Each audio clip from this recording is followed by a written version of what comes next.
Hi friends, welcome to shine kitchen.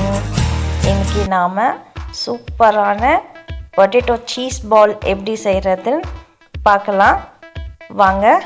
அதுக்கு துருவின உருளைக்கிழங்கு 1 cup, 1/2 cup cheese, 3 slice bread. நம்ம ஒரு பிளேட் எடுத்து அந்த ப்ரெட்டெல்லாம் இந்த மாதிரி சின்ன சின்னதாக கட் பண்ணி போட்டுக்கலாங்க கையிலே. அதை ஓரத்தில் இருக்கிறதெல்லாம் பிரித்து போடணுன்னு அவசியம் இல்லை, அதுவும் நம்ம சேர்த்துக்கலாம். இதை எல்லாத்தையும் எடுத்து நம்ம ஒரு மிக்ஸி ஜாரில் போட்டுக்கலாங்க. போட்டு பல்ஸ் மோடில் எடுத்து ஒரு பிளேட்டில் போட்டு வச்சுக்கலாங்க.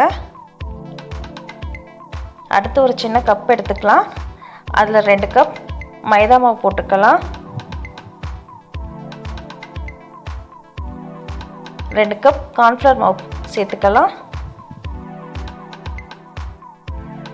ஒரு 1/2 ஸ்பூன் மிளகுத்தூள் சேர்த்துக்கலாம். கொஞ்சம் சால்ட் சேர்த்துக்கலாங்க.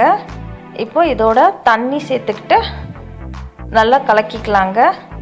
இது நல்ல ஒரு பேட்டராக நம்ம ரெடி பண்ணிக்கலாம். ரொம்ப தண்ணியாகவும் இல்லாமல் ரொம்ப திக்காகவும் இல்லாமல் ஒரு நார்மலாக மீடியமாக இருக்கிற கன்சிஸ்டன்சிக்கு எடுத்துக்கலாங்க. இந்த அளவுக்கு இருந்தால் போதுங்க. அடுத்து ஒரு பவுல் எடுத்துக்கலாம். அதில் துருவின பொட்டேட்டோ போட்டுக்கலாங்க. இது வேக வச்சு துருவி எடுத்திருக்கேன். அடுத்து சீஸ் சேர்த்துக்கலாம்.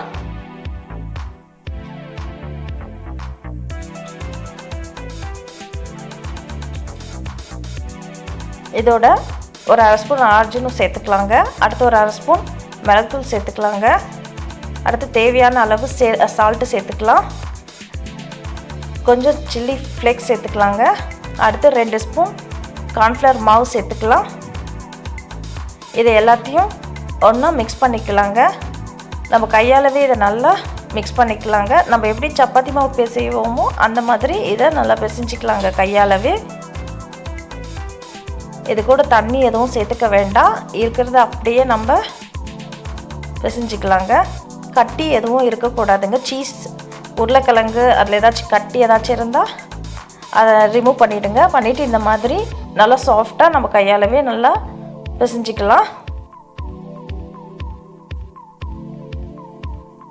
அவ்வளோதாங்க, சீஸ் பால் செய்கிறதுக்கு உண்டான மாவு ரெடி ஆயிடுச்சு.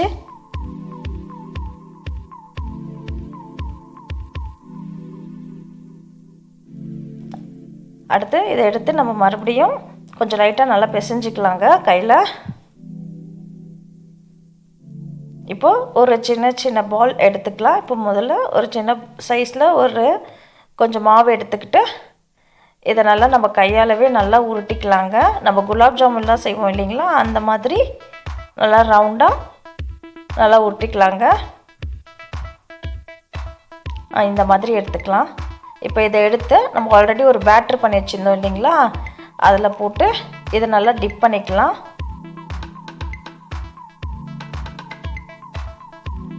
இதை அப்படியே எடுத்து பிரெட் கிராம்ஸ் செஞ்சு வச்சுருந்தோம் இல்லைங்களா, இப்போ அந்த பிரெட் கிராம்ஸை எல்லாம் இதில் வந்து நல்லா பரட்டி எடுத்துக்கலாம்.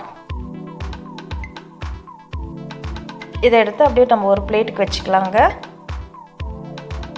இந்த மாதிரி இருக்கிற மாவு எல்லாமே நம்ம சின்ன சின்ன பாலாக எடுத்து இந்த மாதிரி ரெடி பண்ணிக்கலாம்.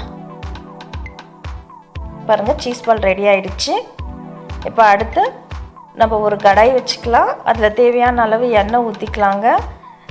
நல்லா எண்ணெய் காஞ்ச உடனே நம்ம ஆல்ரெடி ரெடி பண்ணி வச்சுருந்த சீஸ் பால் எடுத்து இதில் போட்டுக்கலாம். ஸ்டவ் கொஞ்சம் மீடியமாக வச்சுக்கோங்க. பால்ஸ் ஒரு 4-5 பால் போட்டுக்கோங்க, நிறைய போடாதீங்க.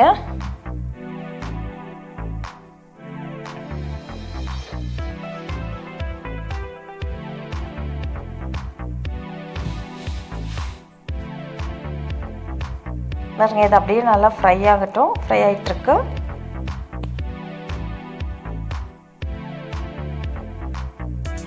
சீஸ் பால் போட்ட உடனே எப்பவுமே எண்ணெயில் நம்ம வந்து திருப்பி விடக்கூடாது. ஒரு 2 நிமிஷம் கழித்து அதை நம்ம வந்து திருப்பி விட்டோன்னா நல்லா வருங்க.